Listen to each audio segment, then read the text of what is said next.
Bon, chers amis, bienvenue encore une fois pour notre hors-série Skinwalker Ranch. Aujourd'hui, nous allons continuer la partie 2.2, donc de la période Needs et Robert Bigelow. Mais avant cela, nous allons faire un récapitulatif de l'épisode 2.1. Ok. Donc, pour faire le récap, je voudrais juste faire un récapitulatif sur l'épisode précédent. L'épisode précédent, nous avons plongé dans l'histoire fascinante de la famille Sherman, premier témoin direct des phénomènes étranges du Skinwalker Ranch.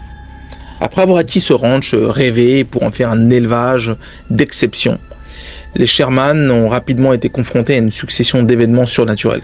Apparition d'ovnis, poltergeist, attaques mystérieuses sur le bétail et même la présence d'un direwolf. Ces phénomènes, bien que jamais physiquement agressifs envers eux et les membres de la famille, cela a tout de même profondément affecté leur santé mentale et leur stabilité financière, les poussant finalement au bord de la rupture. Parmi les événements marquants qui ont jonché le résumé précédent, on peut citer l'observation par Terry Sherman d'un ovni émettant un bruit étrange, puis une expérience similaire vécue par Gwen Sherman, sa femme, qui a vu un engin atterrir et une silhouette inquiétante s'installer à un bureau lumineux, tout en l'observant, la terrorisant au point de se cacher derrière les rideaux. Les chiens et les chats du ranch ont aussi été victimes de disparitions ou de mutilations inexpliquées, tout comme le bétail. Un ami venu soutenir les Sherman a lui-même fait face à une créature camouflée de plus de 2 mètres, le terrifiant au point de fuir le ranch en jurant que le diable y résidait. Même la police tribale indienne, habituellement discrète, a rapporté des rencontres avec des êtres au visage de chiens, aperçus fumant dans la nuit avant de disparaître mystérieusement. Face à cette accumulation de phénomènes, la famille Sherman, épuisée et ruinée, a trouvé un nouvel espoir avec l'arrivée de Robert Bigelow. Ce milliardaire passionné de phénomènes inexpliqués, mais également philanthrope parce qu'il a aidé profondément la famille Sherman à se sortir de ce puissant fonds financier. Mais Robert Bigelow a également fondé le NIT, National Institute for Discovery Science, donc l'Institut national de découverte scientifique, qui est une équipe de scientifiques de haut niveau dotée de moyens inédits pour enquêter de façon rigoureuse sur les mystères du ranch. Il y a 2 figures majeures qui ont alors émergé. Premièrement, George Knapp, journaliste d'investigation qui a révélé au grand public l'ampleur des phénomènes et contribué à ouvrir le débat sur les ovnis au plus haut niveau institutionnel et gouvernemental. Et puis Robert Bigelow, qui est un industriel et mécène qui a transformé le ranch en laboratoire du paranormal, tout en faisant une marque médiatique mondialement connue sous la forme de séries télé ou bien de documentaires qui ont été réalisés par des personnages importants. L'équipe du NIDS est en fait composée de scientifiques de renom. S'est installée sur place avec Terry Sherman comme gestionnaire du ranch pour collecter et analyser les preuves. Cette nouvelle ère marque le début d'une approche scientifique et structurée des phénomènes du Skinwalker Ranch, ouvrant la voie à de nouvelles découvertes et naturellement à de nouveaux mystères. J'ai vu que certains d'entre vous dans les commentaires qui ont été laissés sur l'épisode 2.1 ont été un petit peu déçus parce qu'ils trouvaient que c'était un petit peu loufoque. Il y avait des choses un petit peu exagérées comme les humains à tête de chien. Moi j'ai trouvé ça, cette anecdote, je la connaissais pas. En fait, c'était George Knapp qui était venu devant un parterre de personnes qui étaient intéressées par le phénomène Skinwalker Ranch, et c'est lui qui avait partagé cette expérience des policiers indiens qui avaient fait face à également les voisins qui avaient fait face à des humains à tête de chien. Et ça m'avait fait beaucoup rire parce qu'en fait, ce que cela démontre, c'est que ce phénomène est à la fois intelligent, orchestré, organisé, mais a un sens de l'humour extraordinaire. Parce que comment vous pouvez faire une corrélation entre le direwolf, les passages interdimensionnels, des ovnis, les humains à tête de chien, et dans le même temps, il y a Gwen Sherman qui prenait sa douche et voyait ses affaires disparaître et atterrir à un autre endroit, ou bien ses courses qui étaient dans le sac qu'elle rangeait dans les placards et qui se retrouvent à nouveau dans le sac, ou la situation avec Terry Sherman l'équipement pour poser les poteaux qui se retrouvait dans un arbre à 20 mètres de haut alors qu'il le cherchait, qu'il était persuadé que quelqu'un lui avait joué un tour. Donc il y a à la fois un côté humoristique, je dirais, il y a un côté absolument fascinant, il y a absolument stressant parce qu'on ne sait pas quelle est l'origine de ce phénomène. Donc maintenant nous allons passer à la partie 2.2 qui va prendre environ 30-35 minutes et puis naturellement on finira par une conclusion.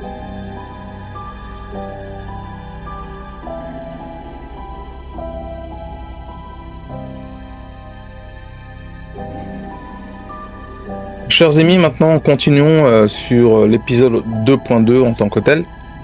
Et en fait, dans l'épisode 2.1, nous en étions restés à cette situation où l'équipe de Needs avait découvert que la remorque dans laquelle étaient stockés les 4 taureaux, il y avait toujours des vieilles toiles d'araignée qui étaient éparpillées sur le panneau de la partie intérieure de son cadre, attestant que l'entrée n'avait pas pu être utilisée pour faire entrer les taureaux. Et pourtant, les taureaux avaient bien été retrouvés à l'intérieur de cette remorque.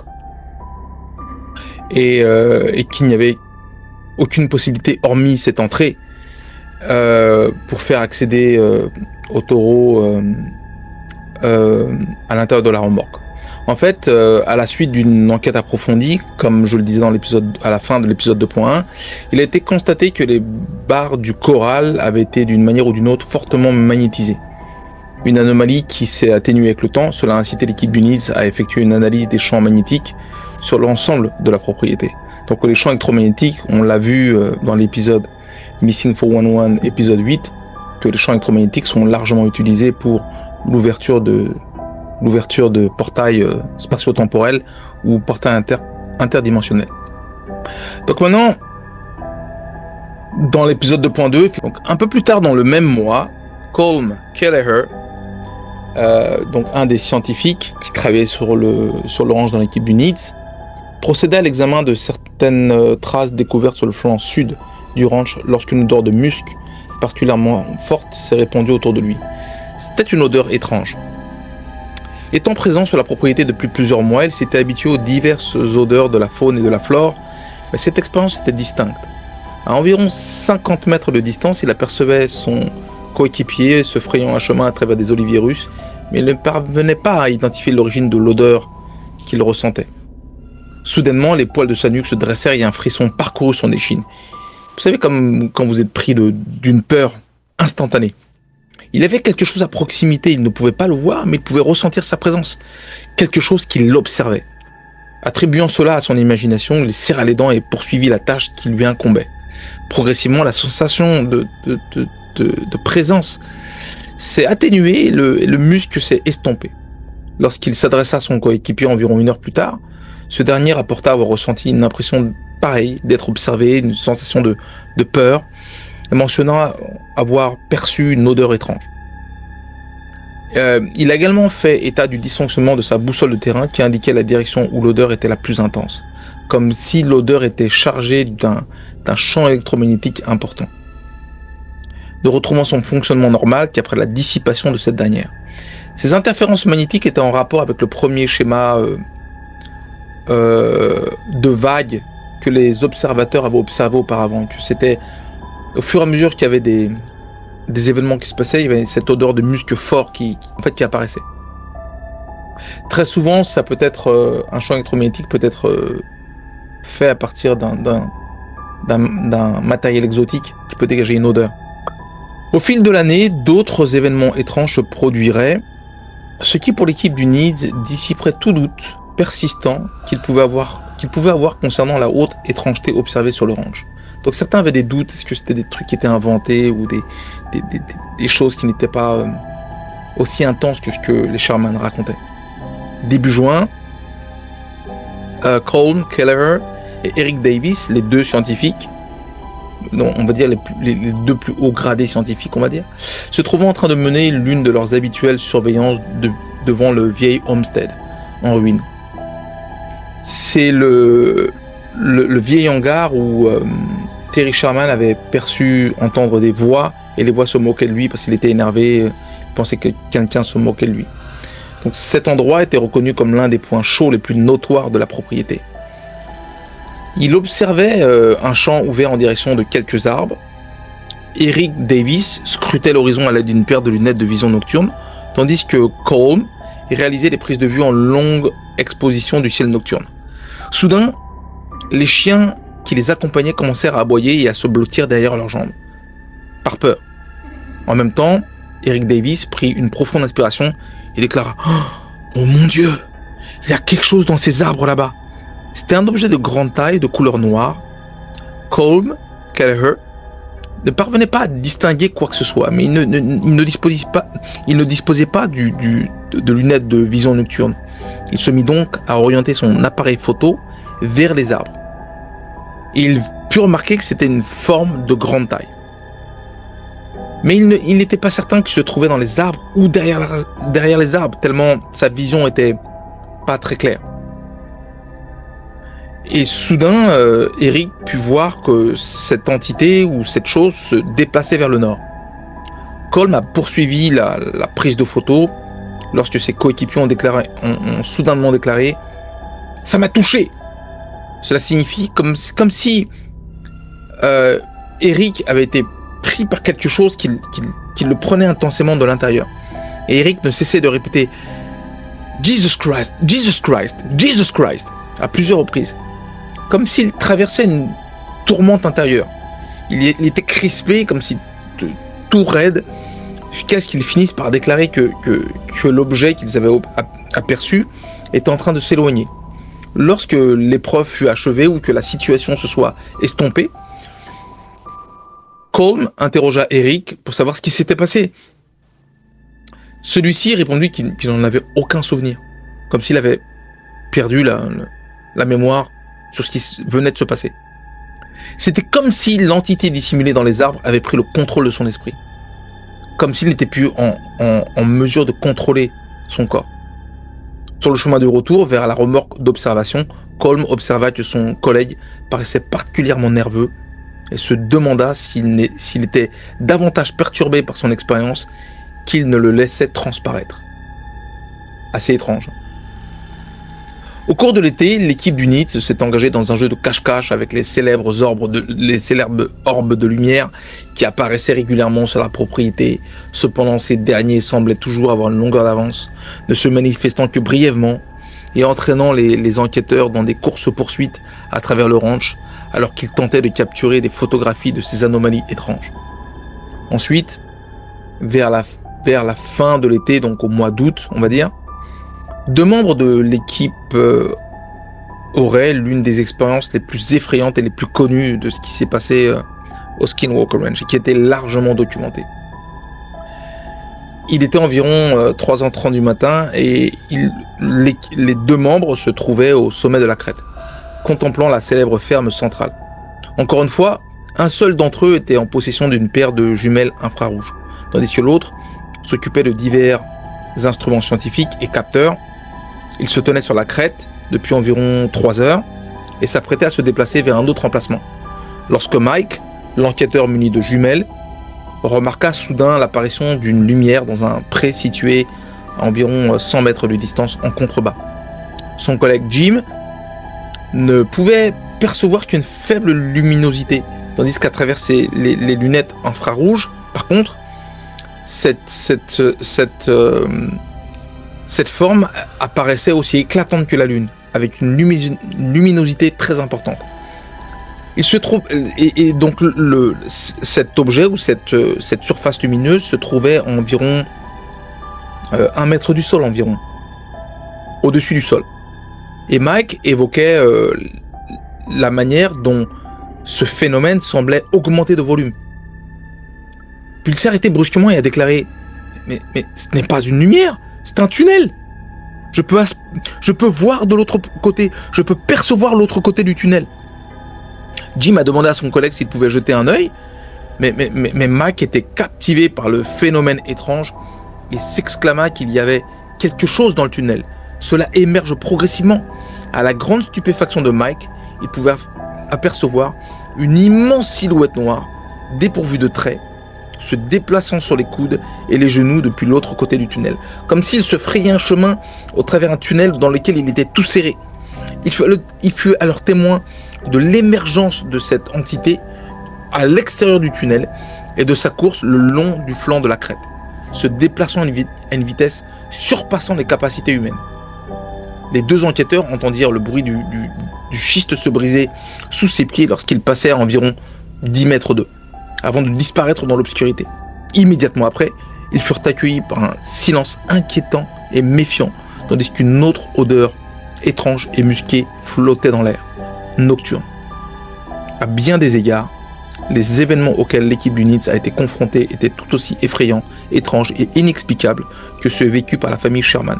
Mais ce qu'on voit là, c'est la description d'un portail interdimensionnel. Et un portail interdimensionnel est généré par une grosse énergie. Et certainement, le fait d'utiliser une énergie assez importante peut dégager peut-être une odeur de soufre. Et c'est ce qui pourrait expliquer cette odeur de musc qu'ils sentent quand il y a une entité qui n'est pas très loin, parce qu'elle utilise certainement un portail interdimensionnel pour passer, mais là, c'était une entité qui était de relative grande taille.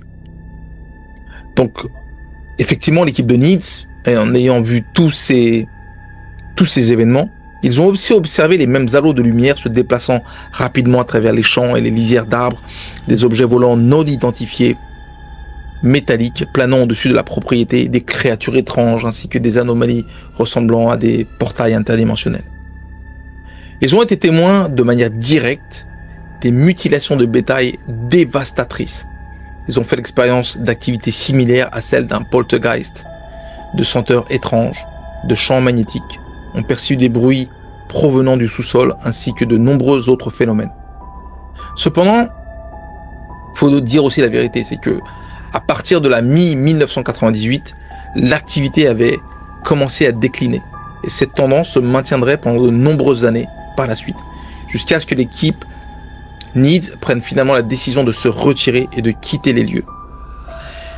En fait, ils n'avaient pas réussi à expliquer ce qui se produisait, mais pour le moment, ils avaient réussi à mettre un terme à l'activité étrange sur le ranch, même si ce résultat n'était pas celui qu'ils avaient espéré. Alors, il s'est passé quelque chose d'assez surprenant aussi, c'est que lors d'une ouverture d'un des portails interdimensionnels, ils ont réussi à faire passer un talkie-walkie de communication de l'autre côté d'un des portails, en reliant le talkie à un système de cordes qu'ils avaient réussi à lancer dans le passage interdimensionnel. Alors, ils ont commencé à parler avec, je ne sais pas si c'est l'entité qui gère tout ça, mais à une entité de l'autre côté du portail. Et l'entité semblait comprendre les questions qu'on lui posait, mais répondait dans une langue qui était incompréhensible pour les personnes du côté de notre passage. Et après avoir répondu à quelques questions dans un langage qu'il ne comprenait pas, la communication s'est brusquement coupée. Et le fil qui connectait le talkie-walkie a été coupé. De l'autre côté du portail. Donc il y a une tentative de communication, une réponse d'une entité quelconque. Je ne sais pas si c'est une forme humanoïde, une entité interdimensionnelle, personne ne sait. Mais elle a tenté de répondre à 2 ou 3 occasions, ne sachant pas ce qu'elle disait. Mais après, le câble qui connectait le talkie a été simplement coupé. Et en fait, il semblerait que la baisse d'activité qui a commencé à être perçue sur le ranch est venue à partir de ce moment-là. Ça veut dire que c'est comme si le phénomène ou l'entité qui génère ce phénomène avait décidé de rompre toute forme de correspondance de quelque manière que ce soit avec les équipes du Needs qui l'observaient. Et donc il existe une croyance répandue parmi les sceptiques selon laquelle l'équipe du Needs n'aurait pas réussi à rassembler de véritables preuves. C'est-à-dire qu'il y a eu des observations, il y a eu des enregistrements, tout ça, mais ils n'ont pas réussi à aller dans le fond du fond. C'est-à-dire que analyser le phénomène pour en tirer une conclusion. En fait, c'est comme si vous voyez en face de vous plein de situations étranges que vous ne pouvez expliquer, mais vous n'arrivez pas à cibler exactement la source d'où vient le phénomène. Il est impossible d'expliquer le phénomène. Mais vous voyez devant vous des orbes lumineux, des ovnis, vous avez plein de phénomènes que vous n'arrivez pas à expliquer.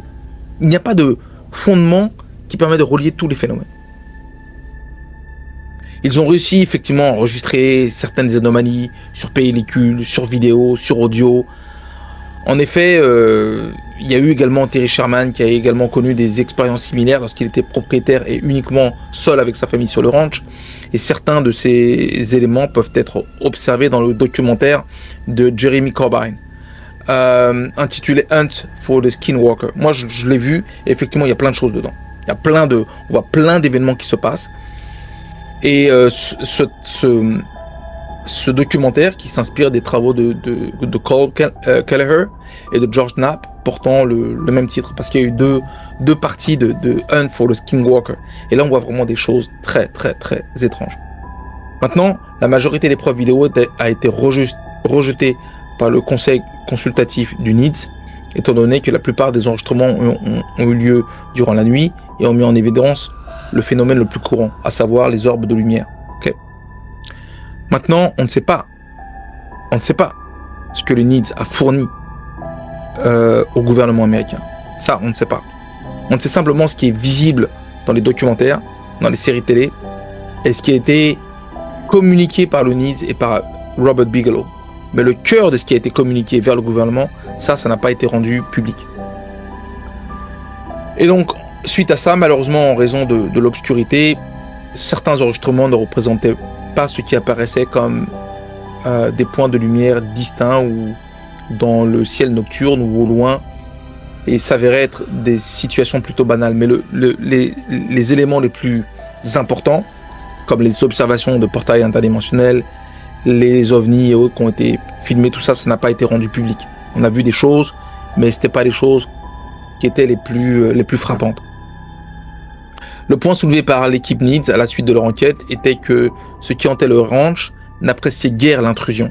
Et en fait, la tentative de communication qui a eu lieu avec l'entité qui se trouvait de l'autre côté du portail interdimensionnel, que eux avaient pu jeter le talkie-walkie, ne souhaite pas faire l'objet d'une investigation. Et à partir de ce moment-là où il y a une tentative active de communication avec le phénomène c'est dit shut down, j'arrête, je ne veux pas être observé, je ne veux pas que vous nous analysiez ce que je fais. Donc, et le phénomène, lui, était constamment en avance et paraissait exercer un contrôle total. L'équipement échouerait de manière inexplicable au moment le plus inopportun. Les phénomènes semblent avoir la capacité de percevoir les moments où l'équipe attendait qu'un événement se produise. Et lorsque quelque chose se produisait, cela se déroulait juste en dehors du champ de vision de leur caméra. Était de surcroît beaucoup trop fugace pour être enregistré dans tous les cas. C'est-à-dire que ça se passait, ça se déroulait en un instant. Et l'instant d'après, ça s'arrêtait. L'activité était presque toujours unique en son genre et ne se répétait que très rarement, voire jamais. Donc c'était jamais le même phénomène. C'est des phénomènes à chaque fois différents. Dans le cas où elle se produisait, cela se faisait dans un lieu totalement différent de celui où leur caméra était orientée.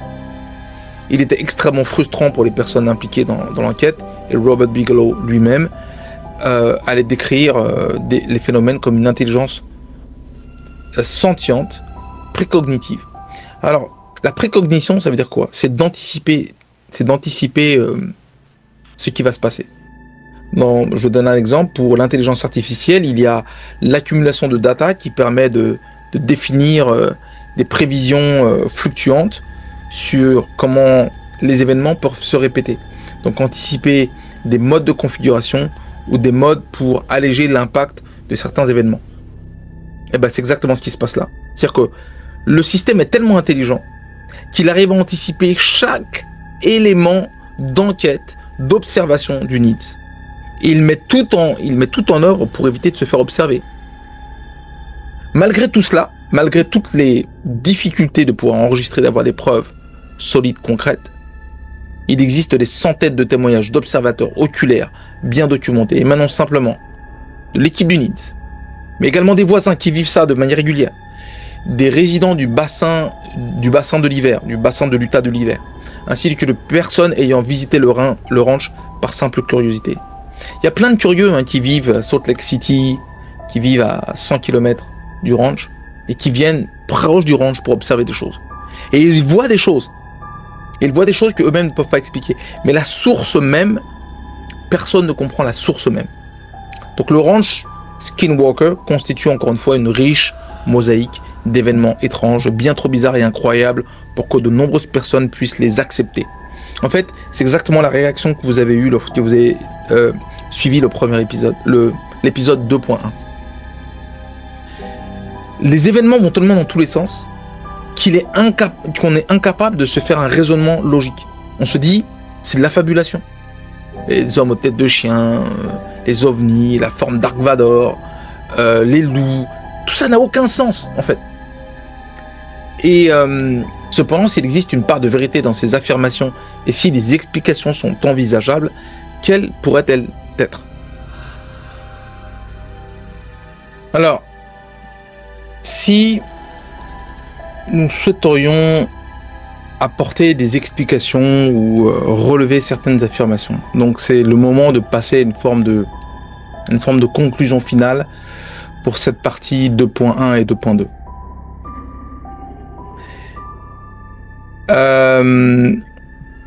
Voilà ce que l'on pourrait dire.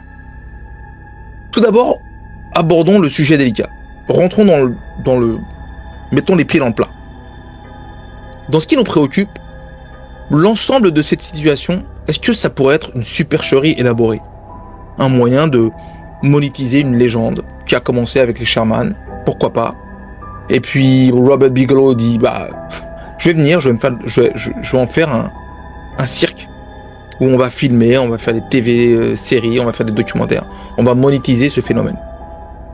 Les Sherman simulaient-ils le phénomène afin de se débarrasser d'une propriété qui s'était en réalité révélée être un désastre financier?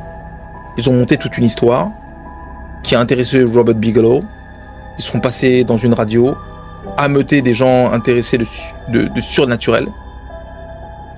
Et voilà, ils auraient trouvé un moyen de faire de l'argent comme ça. Effectivement, ils avaient perdu un nombre considérable de bétail et se trouvaient au bord de la faillite. Néanmoins, pourquoi inventer de telles histoires fantastiques? Il est indéniable que cela nuirait à leur réputation et en fin de compte dévaluerait le terrain.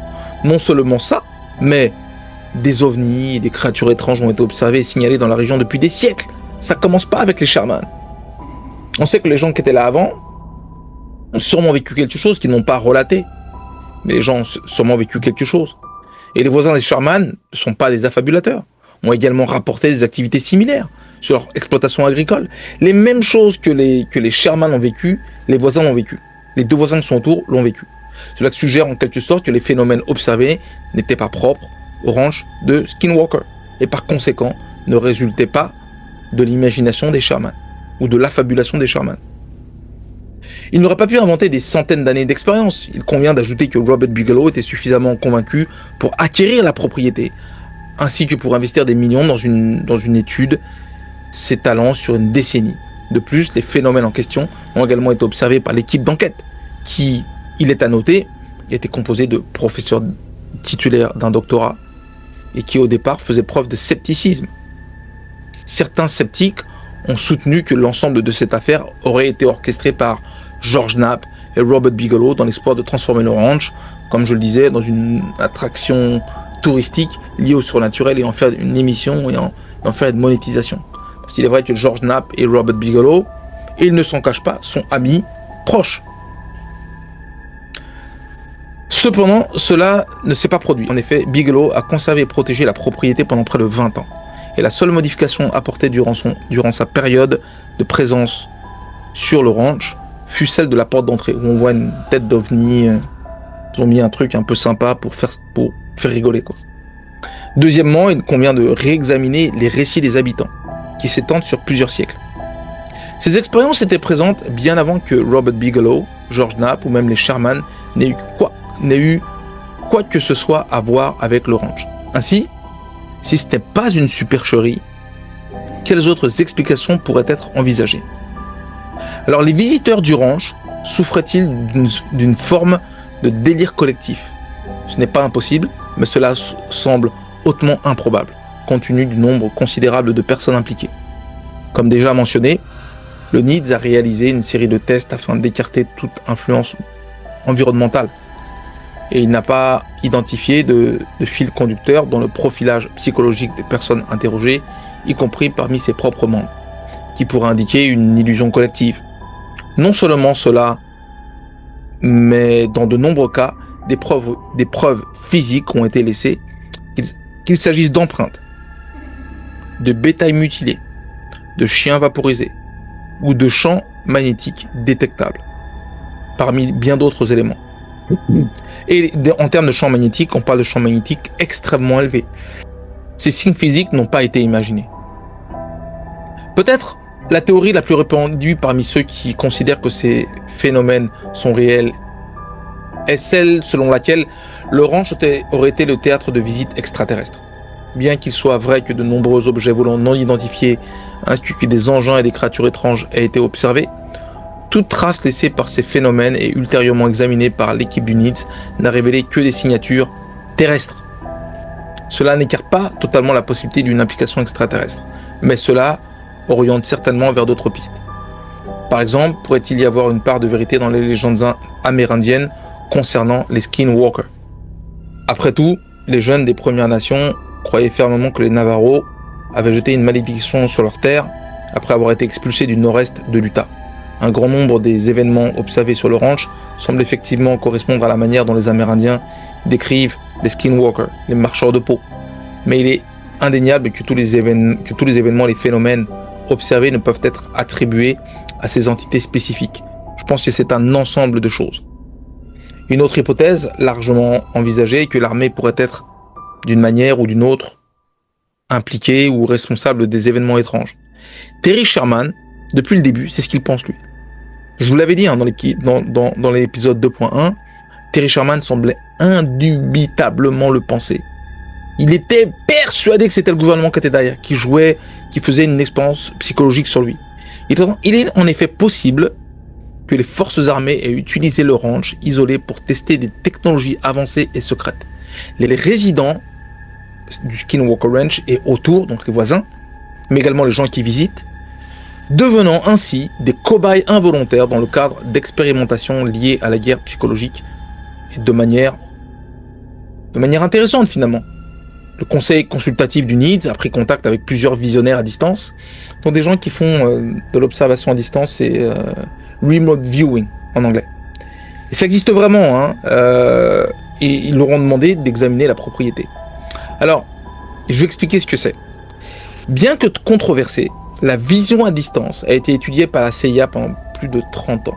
Et dans de nombreux cas, les résultats de ces études étaient extraordinaires. Mais quand je dis extraordinaire, c'est vraiment ça. C'est-à-dire que le premier observateur à distance...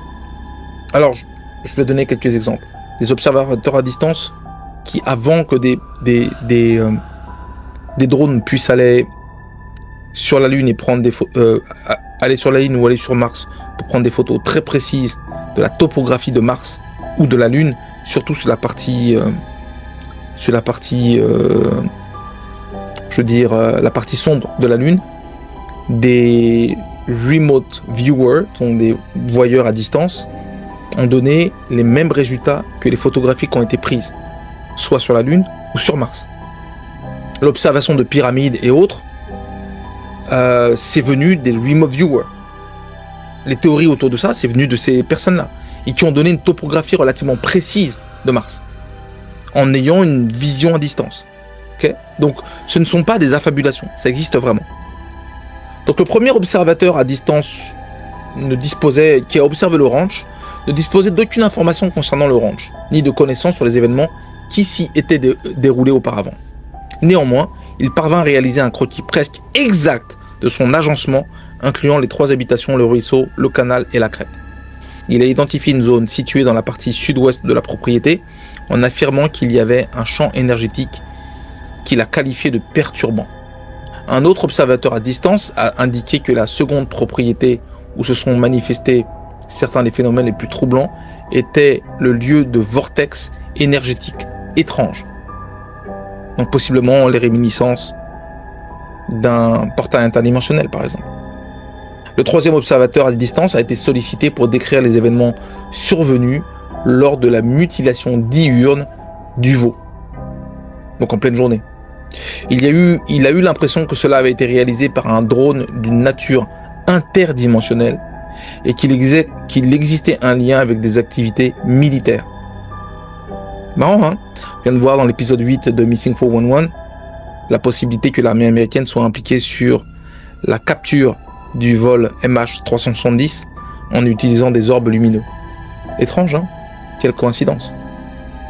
Un autre exercice de vision à distance, réalisé par plusieurs participants, a décrit le ranch comme le lieu d'une opération militaire.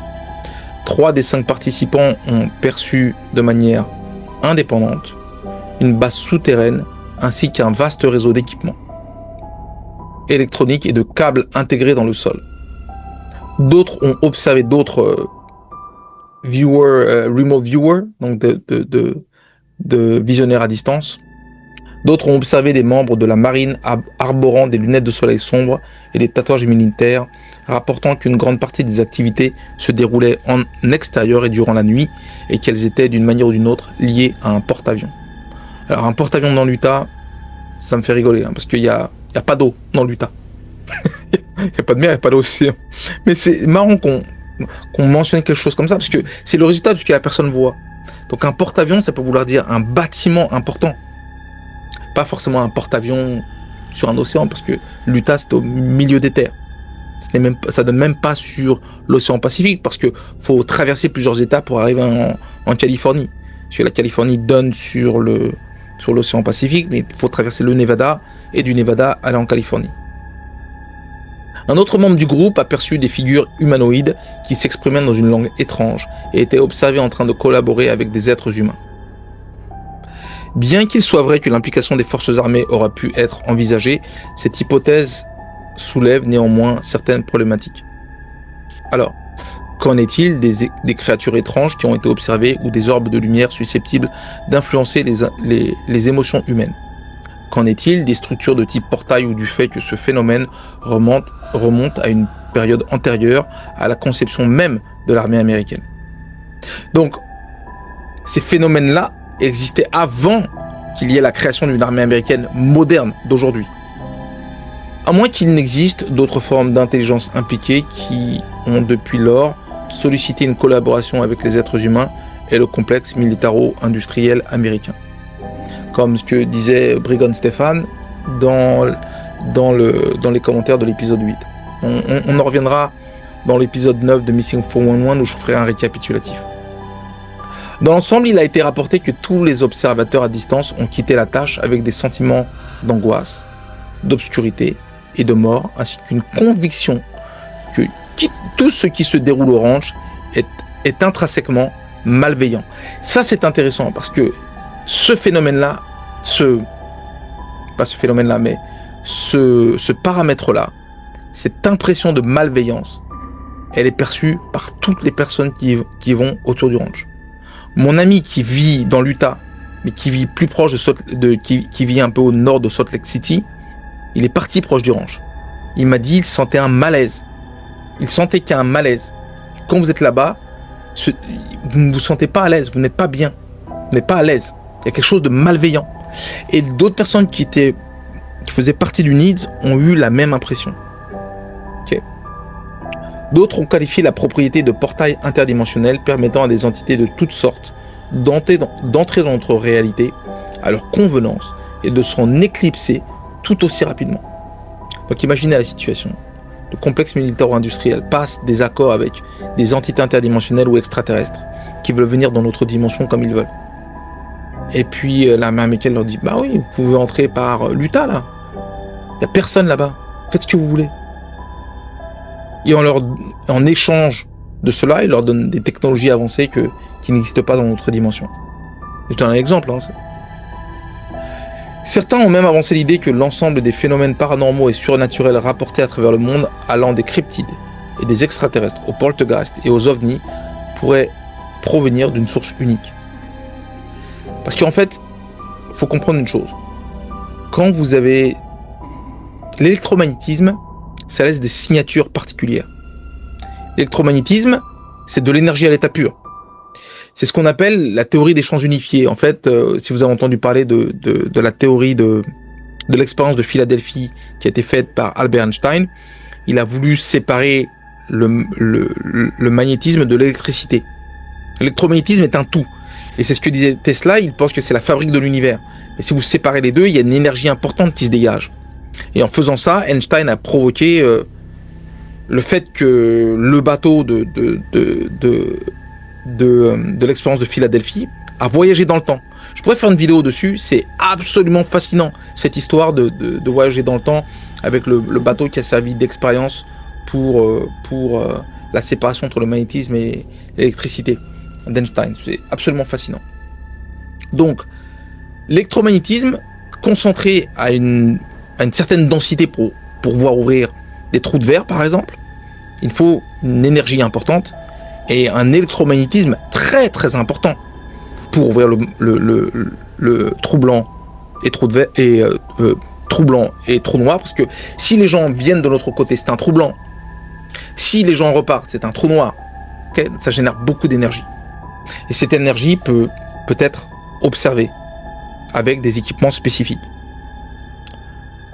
Et puis aussi le fait que les gens du NIDS ou les gens qui observent ces phénomènes particuliers observent des aperçus fugaces de ces entités lorsqu'elles choisissent de se manifester à nous. Mais il existe aussi des épicentres où tous ces phénomènes se manifestent en masse. Il pourrait que le ranch de Skinwalker soit l'un des lieux privilégiés pour que ces phénomènes de manière très hétéroclite se manifestent dans un endroit privilégié. Quoi qu'il en soit, ce qui hante la propriété manifeste une intelligence indéniable. Cependant, son intention demeure floue. Il était indéniablement capable de faire la distinction entre les animaux et les humains, et aucune personne ayant mis les pieds sur le ranch n'a jamais été blessée. Il y a eu quelques histoires de jeunes qui sont allés camper près du Skinwalker, qui ont vu des choses, qui ont été choqués parce qu'ils ont vu et ont témoigné en voyant des choses comme des loups-garous, des dogmen en fait. Et ils ont vu des choses qui les ont poursuivis, mais ils n'ont pas été blessés, ils ont juste eu très peur.